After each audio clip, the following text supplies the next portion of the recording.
राम मंदिर नवरत्नों के सुमेरु पर्वत पर रामलला का विराजमान। अयोध्या राम मंदिर के निर्माण कार्य अब नया ऊंचाई की ओर बढ़ रहल बा।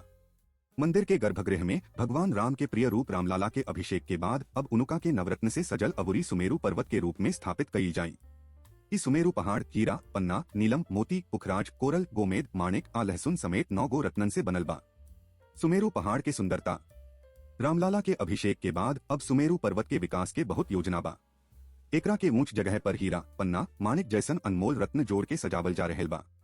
काशी के कुशल कारीगर लोग एकरा के अनमोल नवरत्न से जड़ल बनवले बा, जवना से एकर ऊंचाई लगभग 2 फीट बा। सुमेरु नवरत्न के साथे जिंदा हो गईल। नवरत्न से रामलला के जीवंत करे खातिर सुमेरु पर्वत के नया रूप मिलल बा। एकरा ऊपर 2 कैरेट से अधिका के हीरा जड़ल बा, जवन की एकरा के अनोखा बनावेला। एकरा अलावा सुमेरु पर्वत पर 9/4 रट्टी से ऊपर हीरा, पन्ना, नीलम, मोती, पुखराज, कोरल, गोमेद, माणिक आ लैवेंडर समेत 9 गो रत्नन के सजावट बा। रामलला के प्रगति।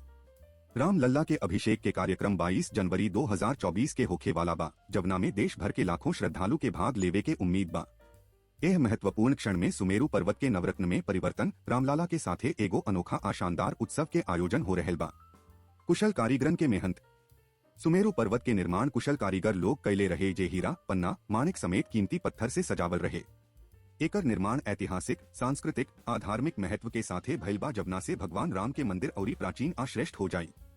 सुमेरु पर्वत के भव्य रूप। सुमेरु पर्वत के नक्काशी बहुत सुंदर बा, जवना से राम मंदिर के गर्भगृह के सुंदरता में बढ़ोतरी हुई।